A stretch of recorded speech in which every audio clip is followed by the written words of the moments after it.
Well, I wouldn't call it a hiatus, but back after a bit of an extended leave, which we did warn you about, so don't hold it against us. We are here on a Friday with episode 36 of the second season of the Exit Philosophy podcast. Richard Griffin, Scott MacArthur, and we are two of the pallbearers who are getting tired of carrying the casket on this 2-month-long funeral march to the end of the Toronto Blue Jays 2024 baseball season that has only a couple of weeks left. The dopamine rush of the trade deadline is long past us, but there are things to discuss, and we will do that here, Mr. Griffin.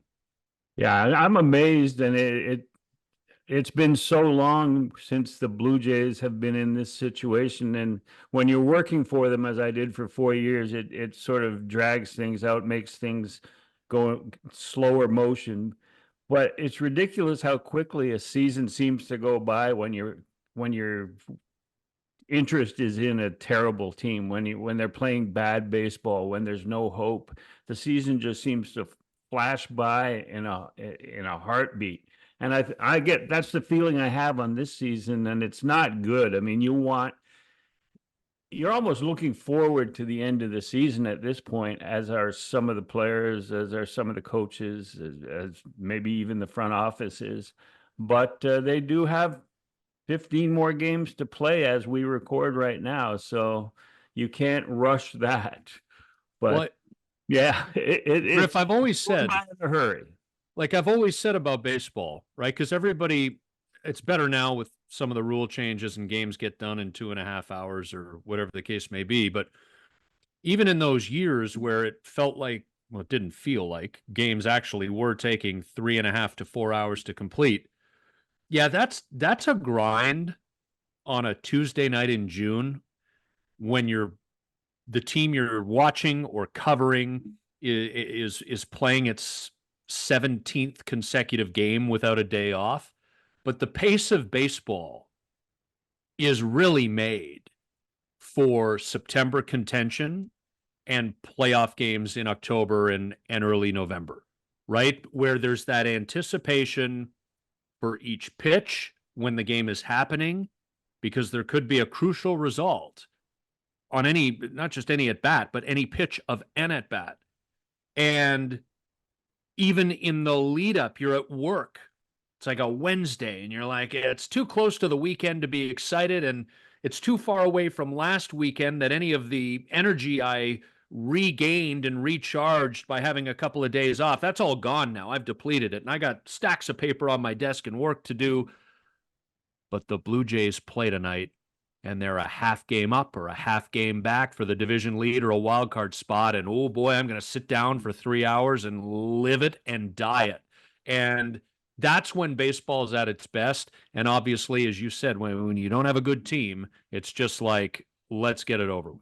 Yeah, and I wouldn't be averse to them changing the rule and maybe getting rid of the pitch clock in late innings in the postseason. I wouldn't be averse to that. I've always thought that Major League Baseball is so New York City centric that every rule change, that every decision is made because of what happens with the Yankees and the Mets and the Red Sox. And it was those mid-season games that were going 4 hours, and they always seem to be on a Sunday night prime time between the Red Sox and Yankees.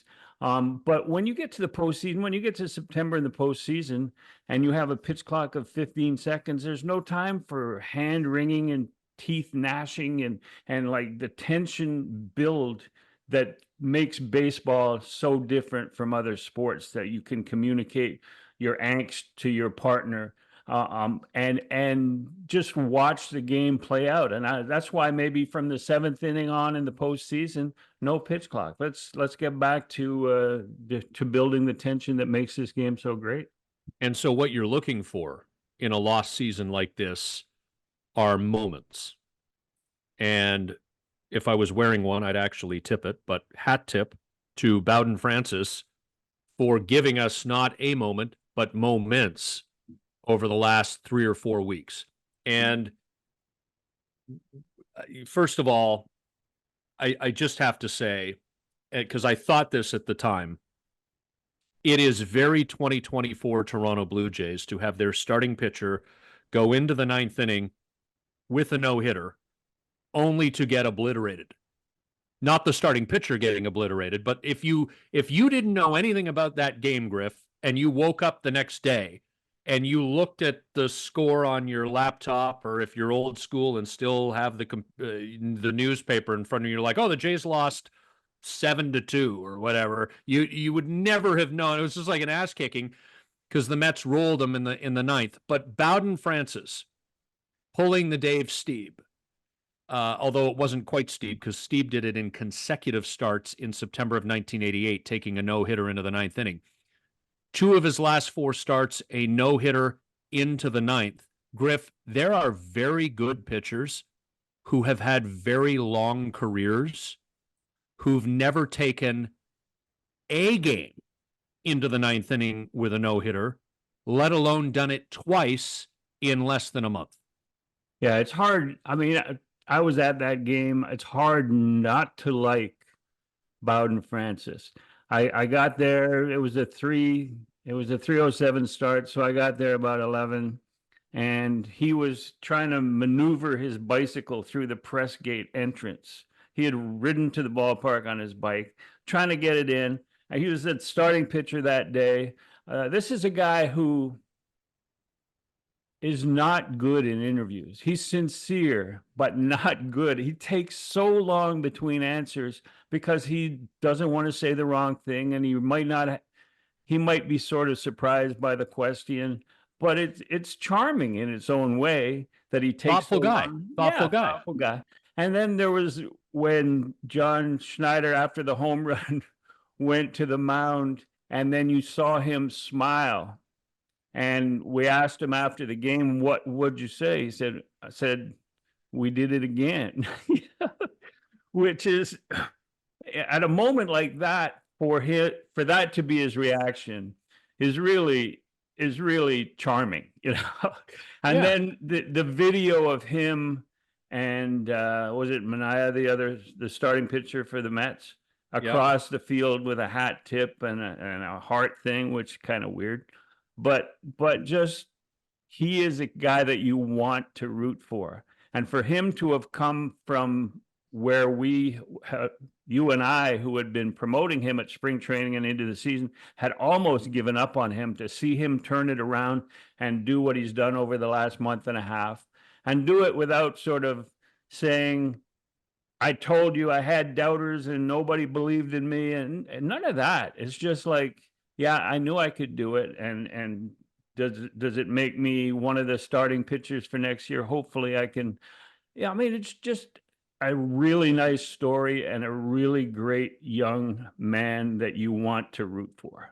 But also, Griff, like I do think you can't quantify this, so it's not really measurable.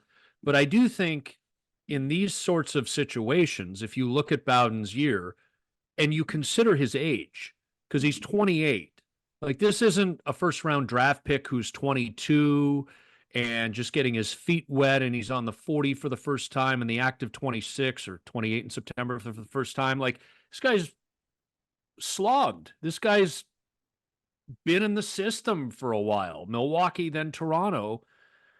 Like the way the season started for him. And I think we talked about this on the last, that we've been talking about Bowden so much that it certainly has come up, but that opening start for him, the second series of the year in Houston, where he got tonged. He got no hit. And he got no hit. The Jays got no hit. Yeah. But he got tonged, like they started teeing off on him. And I remember we did the next episode and I felt almost, you agreed, so it made me feel better. But like we were talking about how there's something there. It doesn't look like there is after the way the results went in Houston, but if he can just locate, and then he gets hurt.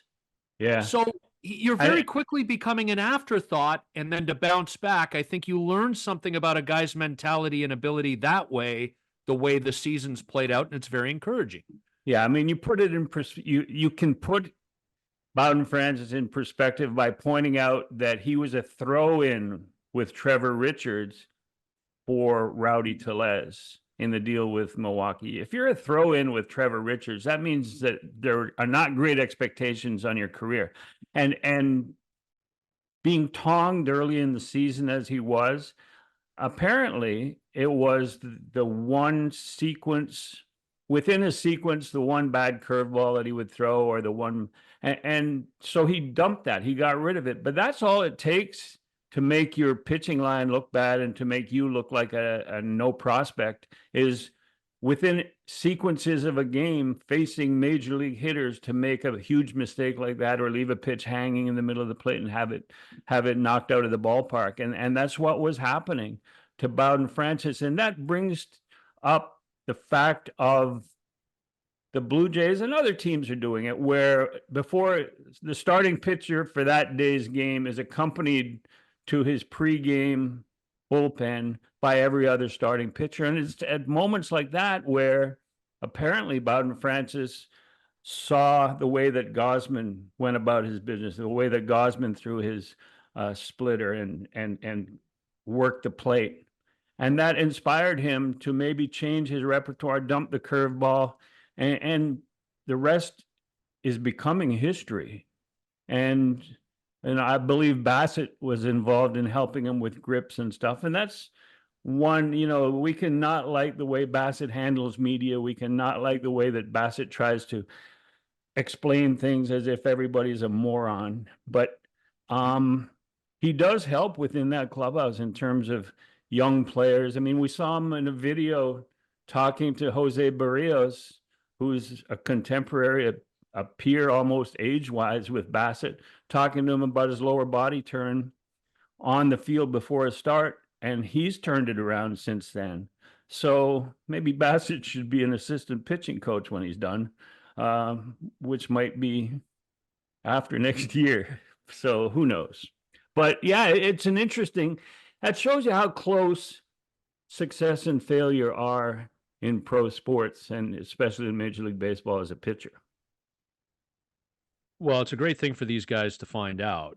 I'll just say the front office, because whoever that's going to comprise, there needs to be some assessment done there, as we've discussed. But I mean, we're not going to assume anything one way or the other. It's a great thing to know. I like two no hitters into the ninth are just two starts, Griff. But again, I'm looking at Bowden Francis. It's still maybe a pencil and not a pen, but there's not much of an eraser on the other end of that pencil for me now. I think he goes into spring training rightfully with an inside track to have one of the back end spots in the starting rotation. And I know you have, and you've expressed them here, you may express them again about Chris Bassett and whether or not he's a Blue Jay in the final year of his contract next year, but there'll be Gosman, there will be Barrios, there will be Bassett until there isn't. Like Bowden Francis for me, 4 or a 5, that works, man. Yeah, that more than works. And Yariel Rodriguez is either going to be the 5th starter, or if they sign and this would be my recommendation, is to sign a short term, maybe 1 year plus an option, or just a straight 2 year. I looked on the potential free agents list of 24, 25 this winter, and there's so many names out there that could help, that you sign for a short-term deal for 10 to 15 million a year, who's reliable, who's healthy, who's early 30s. Because the Jays haven't had much success signing free agents, especially hitters who are mid to late 30s, have not had much success. But even looking at the position player free agents that are going to be out there, there's a lot that are, I looked just at ones that are 32, will be playing at 32 or younger in 2025. And there's a wide assortment of bats. And I know we're talking about Bowden Francis and pitching and the rotation, but I just digressed a little bit about free agency and how it can be used. But in terms of the 5th starter, if Bassett is dealt, it could be to include a younger pitcher. We've even forgotten Jake Bloss, who's not done well, but was only expected to log about 32 innings with his new organization with the Blue Jays after being acquired from the Astros. And he was a 2023 draft pick. So, the Astros may have been rushing him because they had an entire rotation wiped out by injury. So the Jays are taking it slower. He has not pitched well in Buffalo. But he, at spring training, he could be an option because he's got 3 major league starts already as a back end starter, as a 5th starter behind Bowden Francis. So, and then Manoah later in the season, if he comes back healthy, stronger after the surgery, we'll see. But and then they've got the 2 draft picks from 2024 that are both college starting pitchers who seem to be very talented. But it's 2025 they have to worry about. So what you were talking about in the potential rotation for 2025 is what they need to worry about, because as we've talked about, they need to fill that place with a contender. Speaking of people whose first names start with B-O, Bo Bichette. Bo Bichette was the subject of a Shi Davidi piece on sportsnet.ca. And I was struck in this article that Shi wrote by and again, I'm reading quotes. I'm not hearing tone of voice and seeing the way he's looking at the interviewer or the body language, but the tone of his comments based on how I read them were strikingly different than the comments and quotes he offered Rosie DiManno in the Toronto Star a couple of months ago. And correct me if I'm wrong, Griff, but I think Rosie talked to Bo upon, like, he had returned from an injury but had not gone back on the IL. Like, he was active at that time. Yeah, the timing that you're talking about is right. Yeah, and then he back on the IL, and he's missed most of the time since he spoke to Rosie. And again, I go by interpretations here. I can't get into Bo's head. You can't. Nobody can. He's talking to his dad. He's talking to his people, his agent, whatever. It read to me like somebody who had to take a large swig of humble juice, because there's nothing here, Griff. There's nothing. I mean, literally zero from the 2024 season that Bo can take and say to the Blue Jays and 29 other teams, hey, look at me. I'm ready to be your star starting shortstop. His value has diminished. Now, we know his caliber. We know his ability. We've seen it.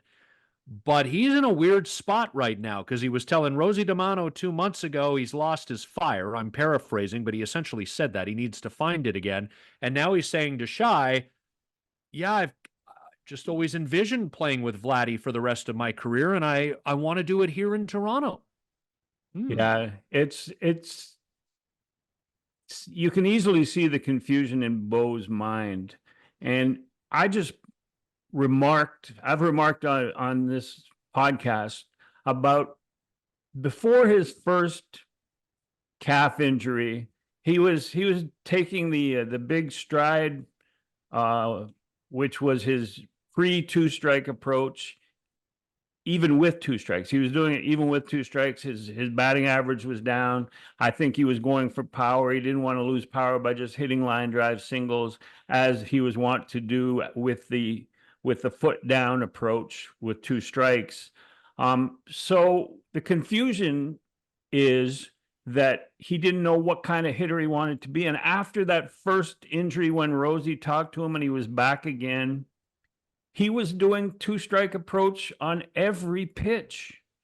He was doing that on every pitch, which meant that he was trying to reestablish himself, as you just pointed out, that he had told Rosie in the interview.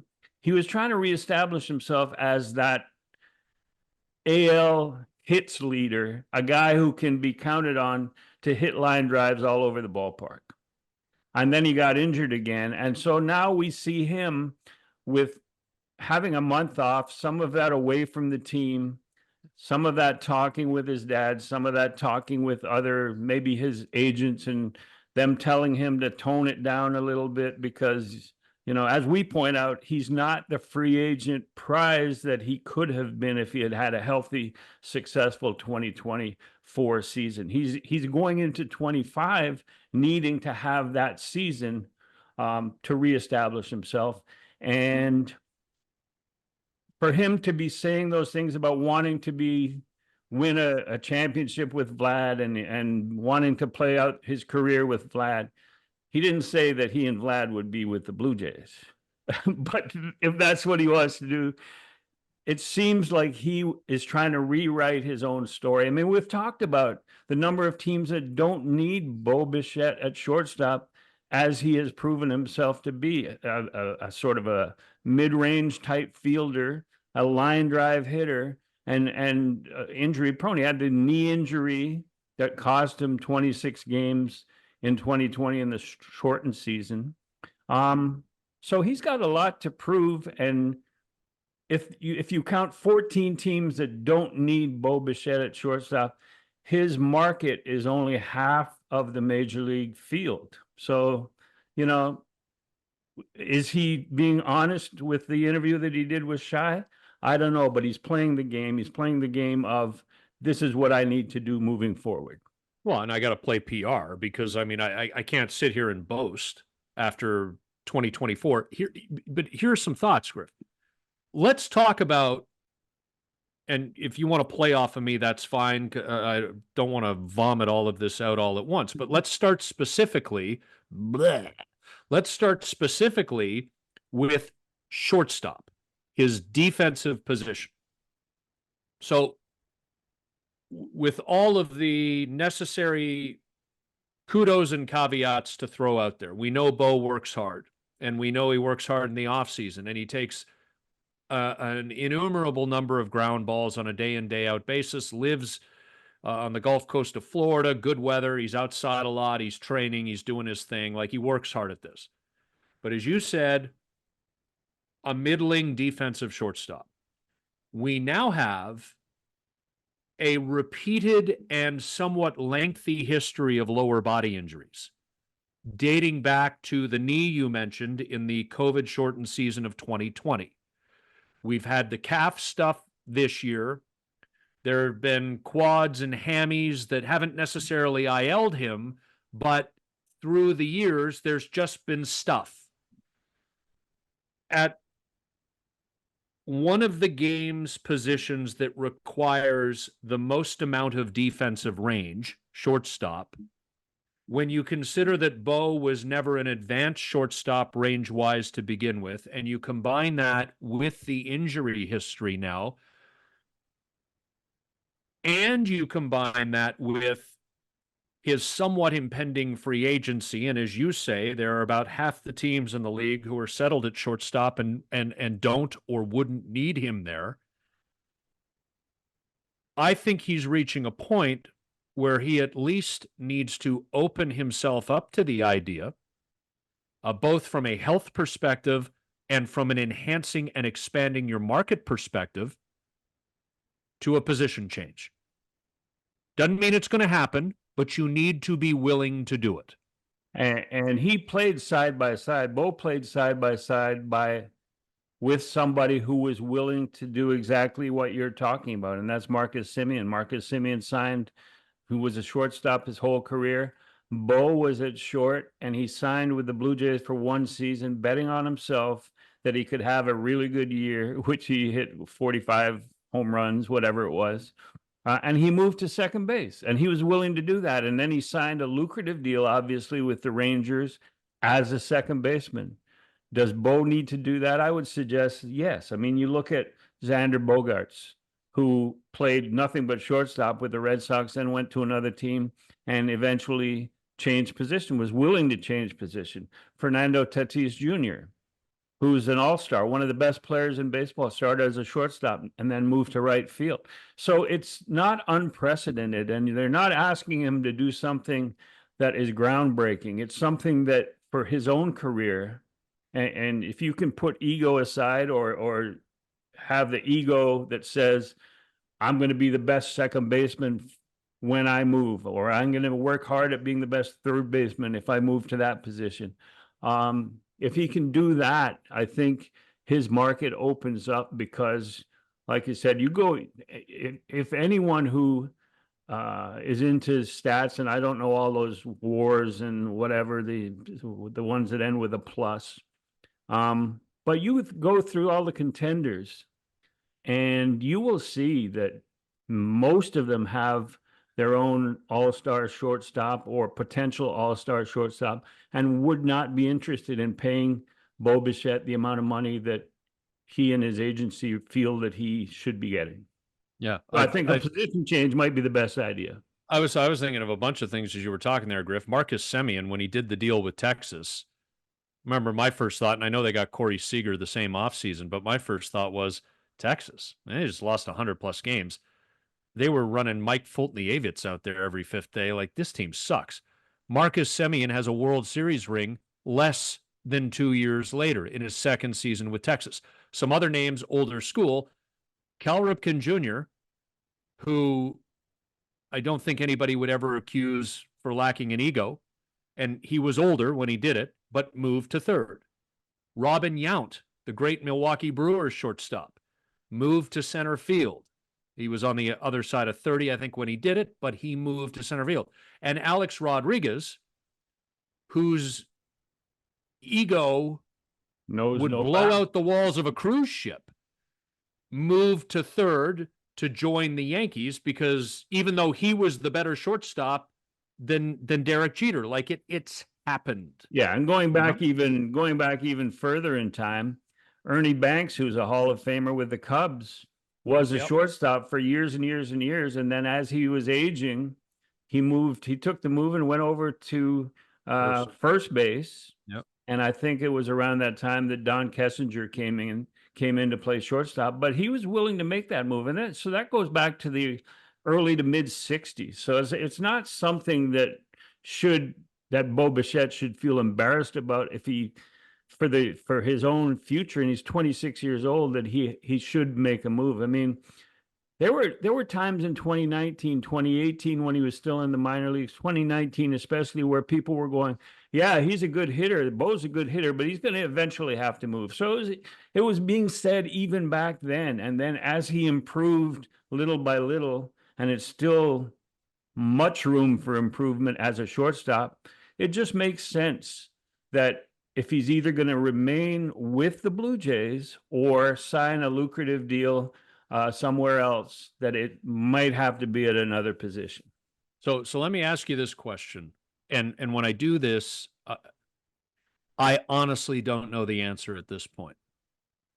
Is Bo Bichette a star player?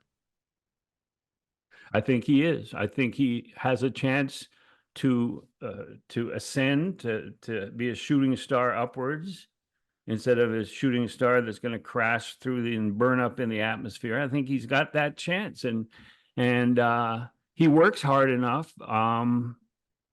But I'm not sure what has stood between him and real stardom to this point. But he does have a chance because he's 26 years old. He's led the American League in base hits 2 years in his career so far. So he and Vlad, people fail to remember that they're both 25 and 26 years old, still young players, were brought up in 2019 at a young age because that was a team that was losing 95 games that season. And so he does have a chance to be a much better player, to be a star player, but there's something missing. He's going to have to find it. And 2025 is going to be that season where he needs to either make or break Bo Bichette's career. It's just so weird because I think it was as recently as this fall, I still held the view that this was Bo Bichette's team. Yeah. We talked about that on the podcast, that here's a guy in the absence of any other leadership and with no clear. I mean, Matt Chapman was an intense, fiery veteran who fogged up the bathroom mirrors in that clubhouse, but not really a leader for that team. And Bo was that guy. I saw him stand up and talk to the team after the playoff loss against Seattle. He was the guy who stood up. So and that was at 24 years old. So moving forward, it was clear that he had that opportunity to assume the mantle of leadership in that clubhouse. And it hasn't had a chance to happen. Not to say that it can't happen, but he's moonwalked to the back of the leadership line.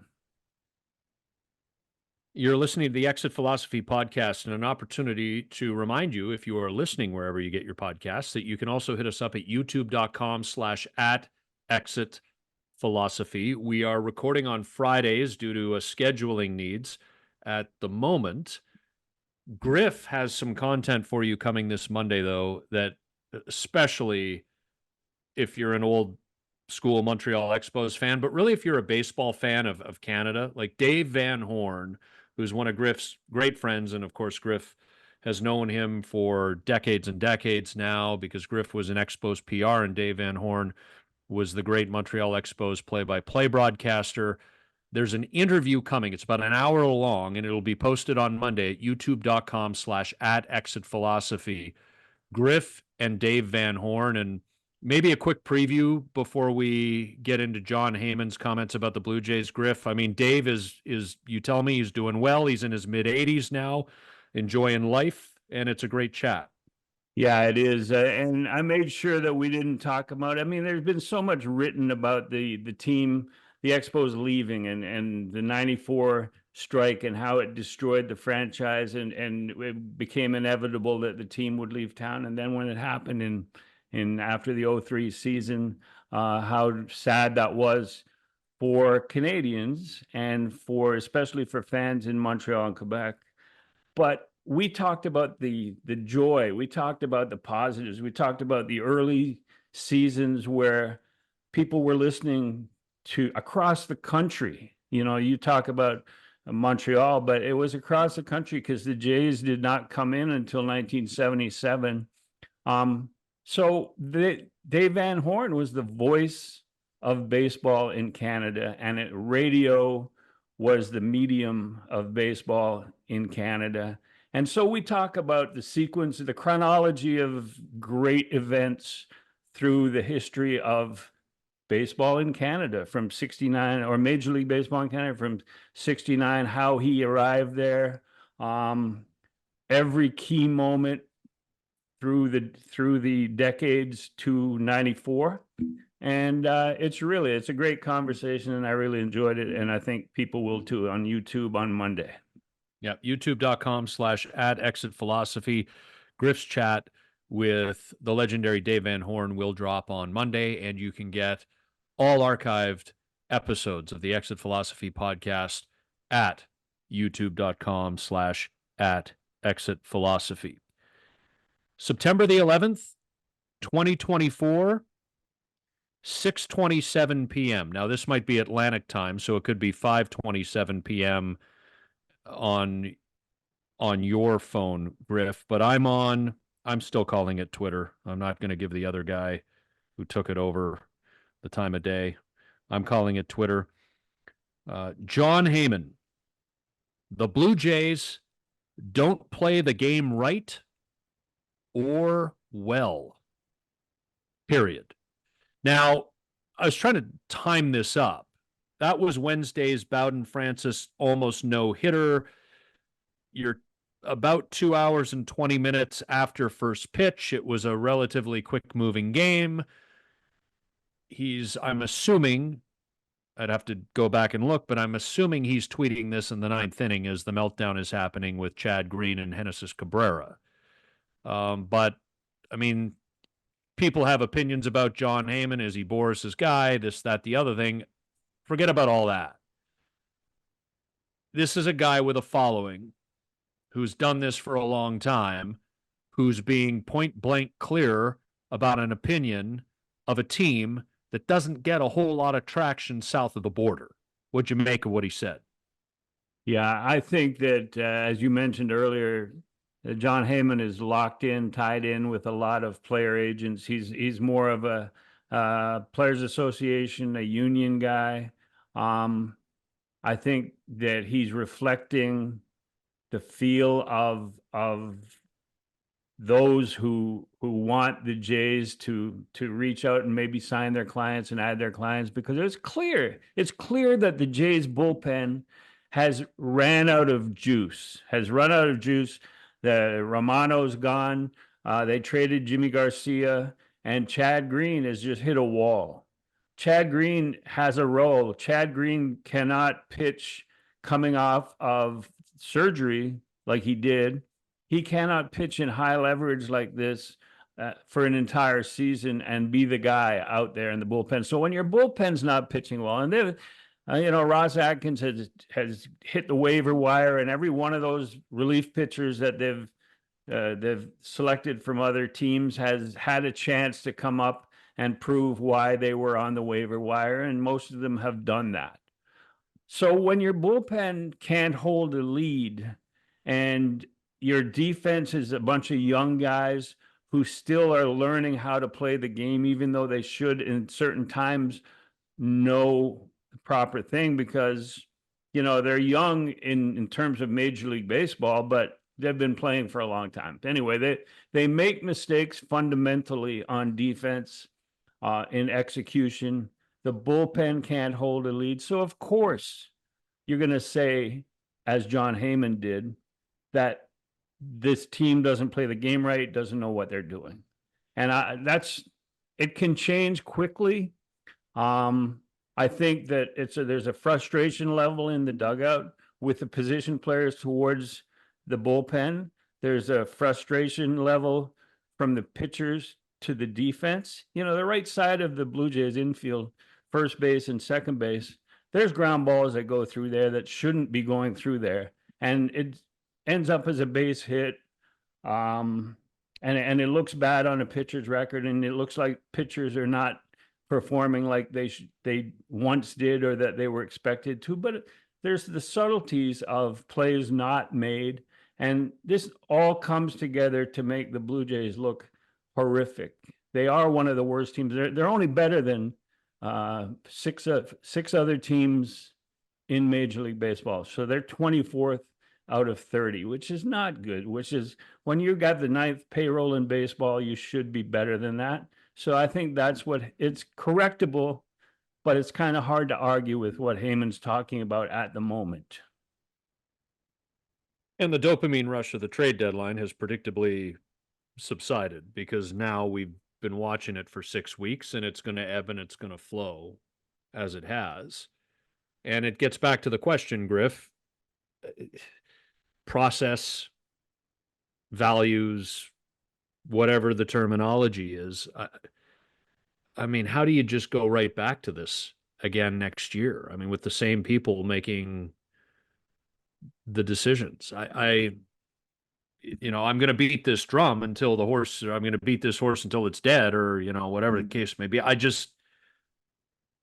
don't understand. It's just stunning to me how it's gotten to this point.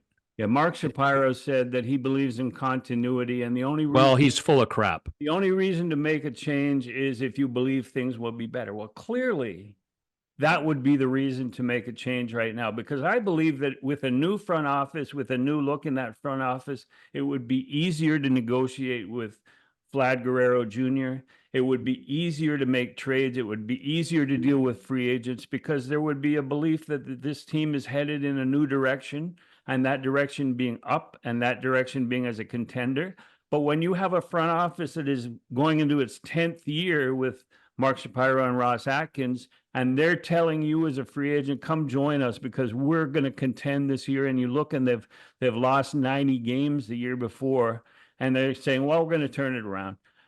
Why would you believe that? Why would you sign there? And I think that the need is there. And when Shapiro says, unless things will be better, you're damn right things will be better if there is a change made, and that's the only way to move forward. You know me, Griff. I will always default to familiarity. So I'm going to use an NFL example. There is a segment of the San Francisco 49ers fan base, and I'm a member of the fan base, but not a member of this particular segment, that thinks Kyle Shanahan should be fired because he can't win a Super Bowl, ignoring the fact that he's been to 4 of the last 5 NFC championship games and the last 3, Right. and has won 2 of those NFC championship games to get to the Super Bowl, right? Which, of course, and then took a legendary duo in Andy Reid and Patrick Mahomes down to the wire on both occasions, including this past year into overtime. And so I would say to these people, I would consider firing Kyle Shanahan if Andy Reid or Sean McVay were available, Chiefs and Rams head coaches. And even with McVay, I'm not so sure. So to me, Kyle Shanahan is the second best coach in the NFL, and that's no insult to him because Andy Reid's the best. So you're telling me you can who replaces Kyle Shanahan if you want him fired? What, for the dopamine rush of having him fired? With the Toronto Blue Jays, you're telling me that this is one of the 30 best options? 29 other teams plus the Blue Jays. This is one of the 30 best. The way it's constructed. There are, I don't care if it's James Click, who's already in the building. I don't care if it's Kim Ng, who, whatever's going on in Miami, that ended weirdly last fall. More than competent to do this. There are assistants around the league. There are plenty of people. And this has been known for years, more capable than I just don't assume the president's going anywhere. I think the whole thing should be wiped out. But there's certainly better alternatives to be the general manager. I just don't see how this plays. But, people are going to buy tickets. They're going to go buy the $18 beers. The revenue will keep coming in and everybody will sing Kumbaya. And I'm laughing. Now I'm on a rant, Griff. I'm laughing because I'm now reading articles. I'm not close to this anymore, so I don't really know what's going on, but I'm reading articles about how Mitch Marner is going to show up to camp, going to be a key part of this Leafs team, and they're just going to sign him.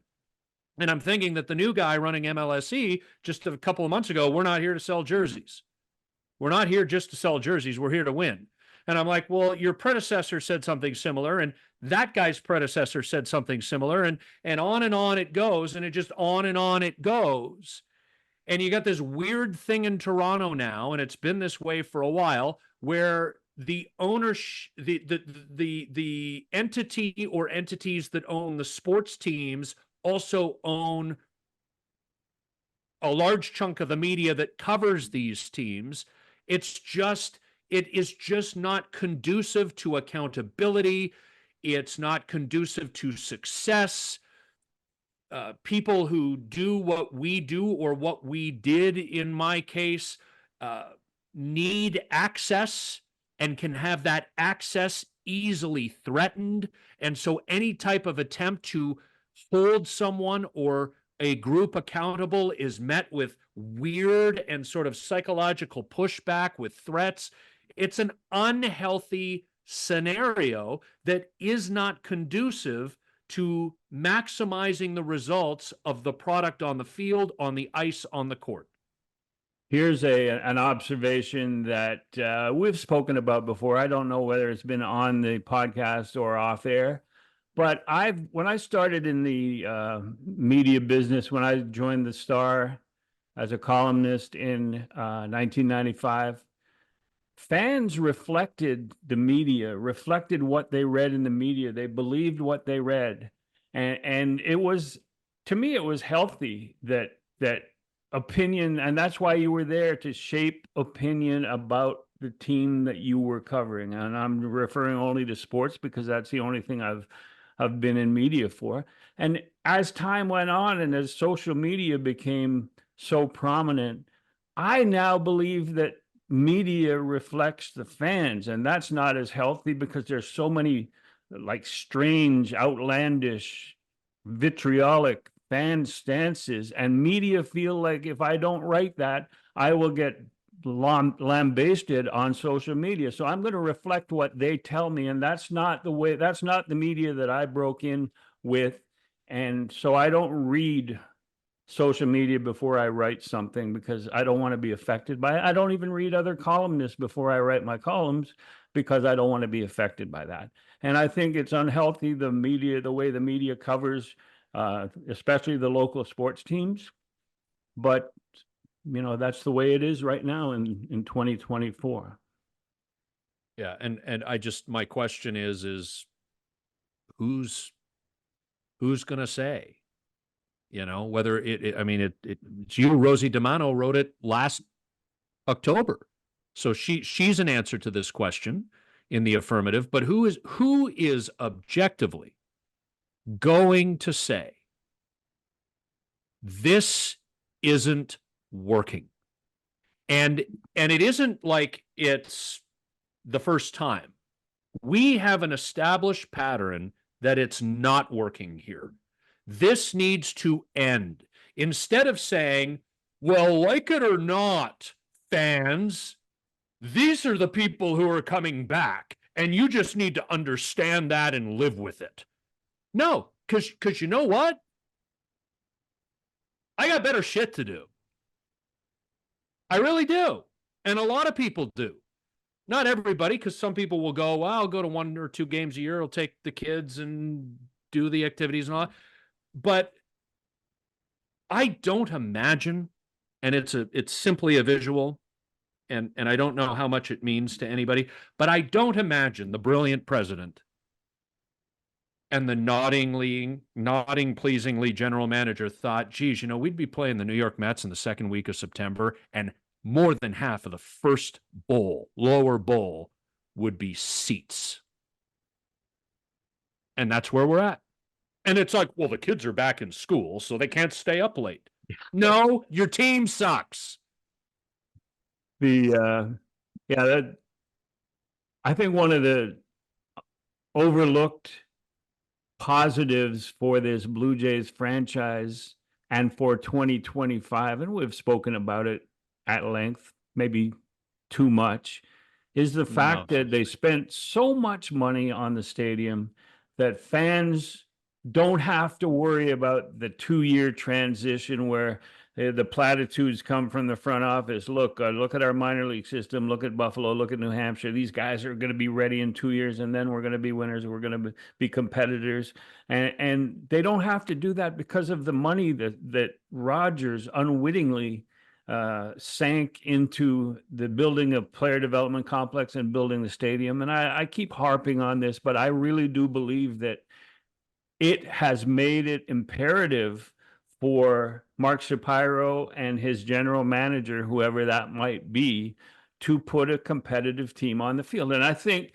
that it's not as far away as one might think if you can just if you can make a good evaluation of a new bullpen, of maybe seeing what Romano is coming back, having Chad Green in his proper role, and then building around that and supply a bullpen that can protect a lead, that can save games. And then, because we've talked about the rotation earlier in this podcast, we talked about how it's already going 3 deep. Bowden Francis makes it 4 deep, and you can find someone else to be a 5th starter. And all these young kids that are on the field, they are auditioning for bench roles, hopefully, because you're going to need major league minimum bench players, under $1 million bench players who can play the game in order to be a competitive team. But you still need to add 2 or 3 more bats. You need to have Vlad there and likely have Bo there. And the other spots are obvious that you need to fill in. But the players that are on the field now aren't auditioning for starting roles. They're auditioning for bench roles, and the best among them will be on the Blue Jays bench in 2025. Others might be impressive enough to other teams that they can be included in trades for legitimate major league players of a certain age, of a certain ability. So it can be done, and it wouldn't be necessary. It wouldn't be forced upon management without the money that they spent on the stadium. So in a way, the renovations are going to make this team remain competitive. Oh, well, but they haven't been competitive this year. Well, So, they made a my, huge. There was an apology from the GM that he concentrated too much on run prevention. So hopefully he learns that this fan base hates run prevention. They want run creation. but the fun, here's the thing. And I had a conversation with somebody recently about this, and they said, ownership's done their job. They've given the front office, a large player payroll budget and gotten out of the way. And my response was, yeah, that seems to be how we view ownership. You either have a player payroll budget that we believe meets the needs of the team, or you don't, and you're cheap. And if you do, you're great. And if you're too cheap, then you're bad. And I said, no, you see, it's more than that.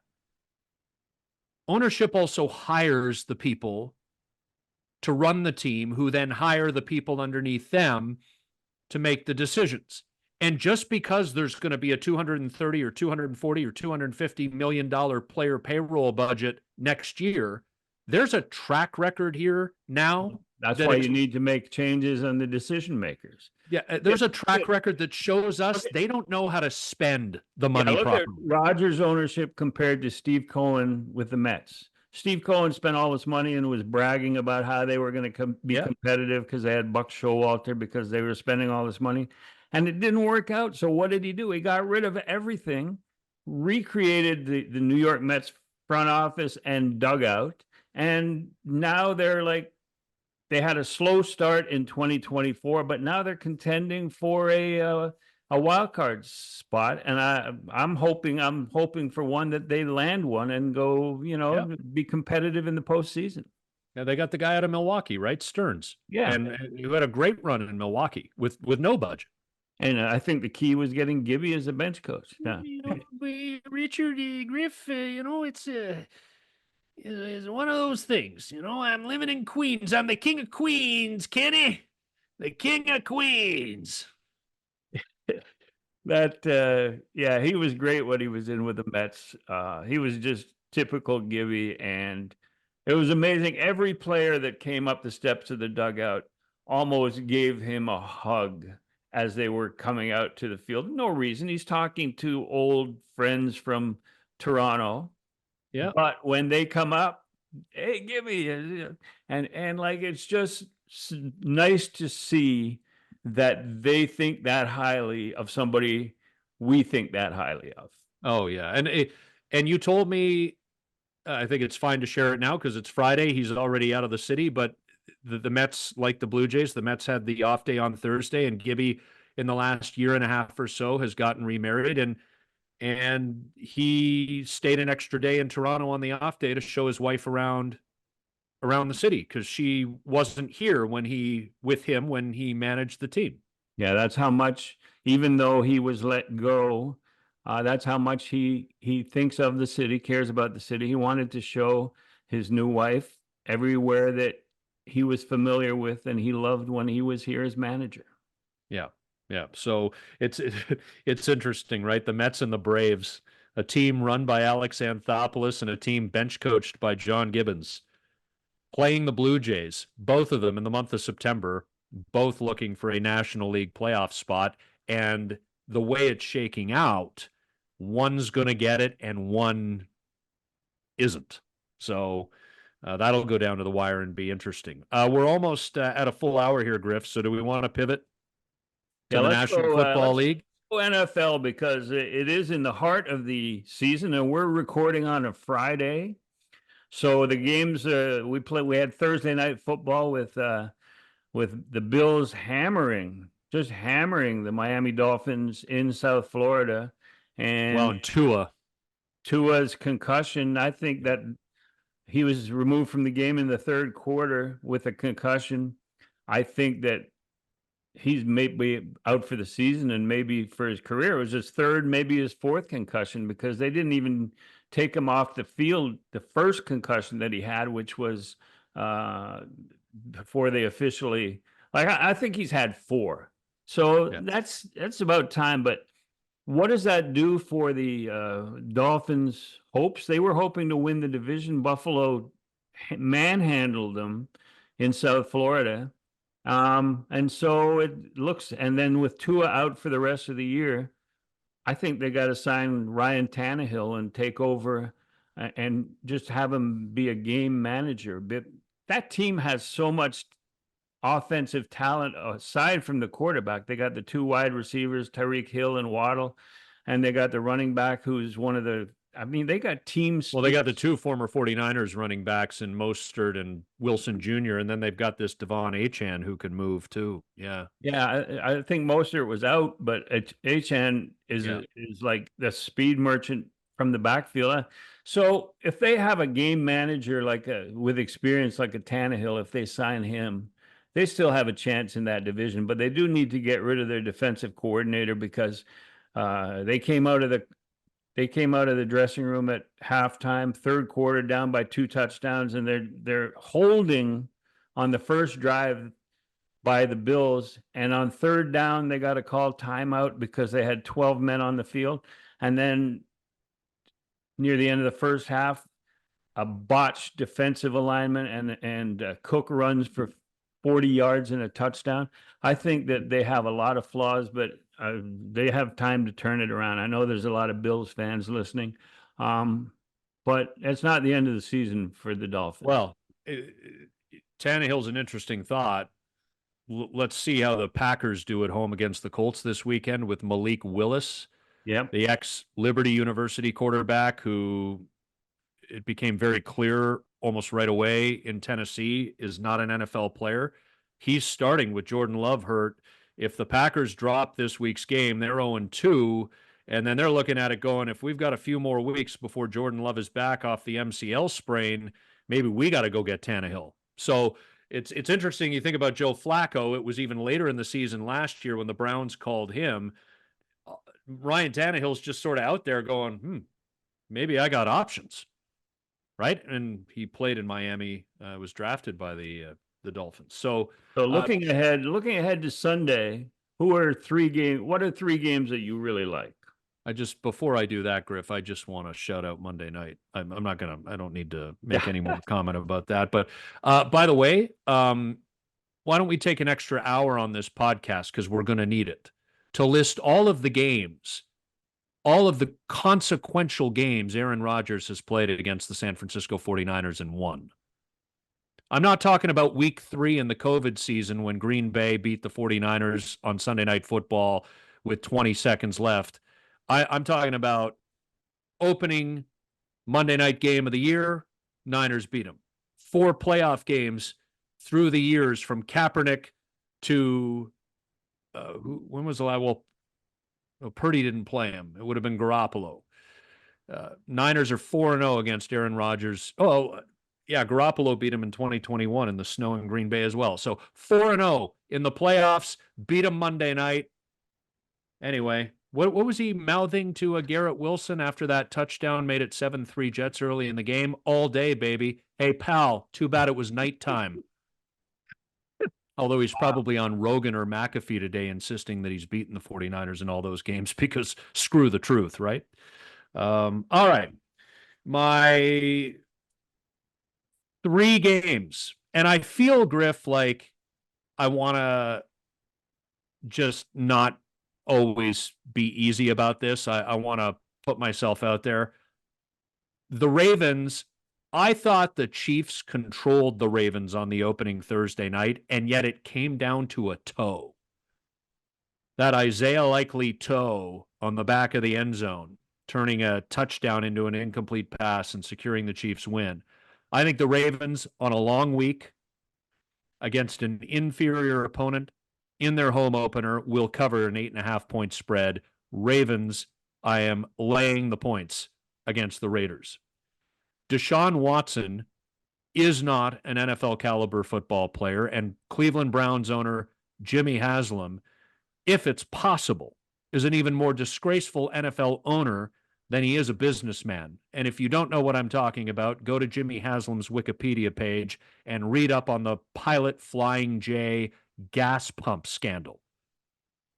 Jacksonville covers the field goal spread, lay the points, Jacksonville -3 at home over the Browns.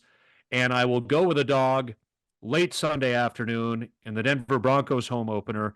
The Pittsburgh Steelers and their stout defense will give rookie quarterback Bo Nix the fits, and the Steelers will cover a 2.5-point Denver spread. I will take the points and the Steelers in that one. Those are my 3 picks. Well, I got 3 of my own, and I think that there's a lot of people who hate on Jim Harbaugh. I love him. He is a great coach. Yep. He has NFL experience. It's not like a college guy coming to coach in the NFL, and we know how that has worked out poorly sometimes. But I'm taking the Chargers, even though the game is on the East Coast in Carolina, -6 points against Carolina, against the Panthers. Jim Harbaugh has a chance to go 2-0, establish a run, and have his defense really dominate a game. And I think, it might be a low-scoring game, especially for Carolina. But I think that Jim Harbaugh wants to prove a point that he can travel across the country and coach a team to a win over an undermanned opponent, a convincing win. And so 6 points isn't enough, and I'm taking the Chargers. Second game is the Commanders.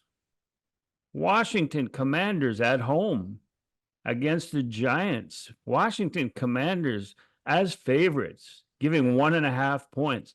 Even though Daniel Jones is 5-1-1 against the Commanders since he's been drafted, but Jaden Daniels, first-round pick of the Commanders, I think that they have a chance. They've got their new toy behind under center, and I think he's going to have a chance to show why he was so highly rated. I think second overall pick.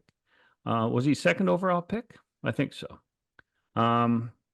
Yes, Jaden was. Yep. Yeah. Second they may be making a mistake in asking him not to run so much, because we've seen that with quarterbacks who come up with all these natural tools and they try and protect guys. And it's part of what he does. So that would be the only reason, but it's early enough where he's probably not listening to them at this point. So I got a lot like the Commanders at home. They've got weapons, and the Giants are the Giants. And Jaden second to Caleb in the draft. And by the way, Griff, I'm now going to be texting you on Sunday afternoon during that game, because I expect you to be watching all 4 quarters since you're in on it. The Giants and Commanders. I want to see if you can last the 3 hours for that. I definitely will. Yeah, I've figured out how to work the zone now. The third one I like, and you talked about the opponent. You talked about the Ravens. Well, I like the Chiefs. I like the Chiefs giving 5.5 to the Bengals at home. It's a tough environment. It's early in the season. I think there's a lot of people who are going off history and saying that Bengals always play them tough. I think Jamar Chase, still after holding out and not even practicing with the team, he had a reasonable first week, but it was against New England, right? I think that the speed, the newfound speed that the Chiefs are exhibiting on offense will just dominate that game, and it is in one of the toughest stadiums to play. So those are my 3 games. I like Chargers -6, Commanders -1.5, and I'm not usually a favorite guy so consistently, but I'll take the Chiefs -5.5. All right, and we will compare next week, and then offer 3 more. So we certainly will. We certainly will. Meanwhile, the Blue Jays have the St. Louis Cardinals this weekend. The Bluebirds, the Redbirds, both playing in front of half-full stadiums in seasons that went awry. meet in Toronto. And actually, this is the first time they've played since the start of last season, because you'll recall the 2023 season, the Blue Jays went to St. Louis in interleague play to begin, and that's where Alek Manoah's struggles began, that opening day start, and sort of set a tone. A lot has happened for both teams since, not a lot of it good. And so, I mean, you're a baseball fan, check out the Jays kids, and there's Goldschmidt, there's Arenado, there's some people on St. Louis worth looking at. You know where the Jays season stands when you're selling it as the Genesis Cabrera Revenge Tour. Yes. Is Danny Cox coming to throw out a ceremonial first pitch? He pitched for both teams. Oh, yeah. Day. That would be appropriate. That would be great. It would be, somebody call up, find Danny Cox 30 years later and bring him up to the Dome. As always, we thank you for listening. And a reminder, you can get our podcast at youtube.com/@exitphilosophy, the video version to go with the audio. And Griff has a great interview that he's going to drop on Monday, specifically on youtube.com/@exitphilosophy with the legendary broadcaster, the legendary Montreal Expos broadcaster, Dave Van Horn. It's an hour-long conversation you don't want to miss. griffsthepitch.com is where you can get all of Griff's work, multiple weekly columns, a weekly power rankings column, and old conversations with Blue Jays, current and former, ex-Montreal Expos. They're all archived there. And the Exit Philosophy podcasts can also be found at griffsthepitch.com. And with that mouthful over, we thank you for listening, and we will talk to you next Friday. Thanks, everyone, for listening, and thanks, Scotty. We will see you next week.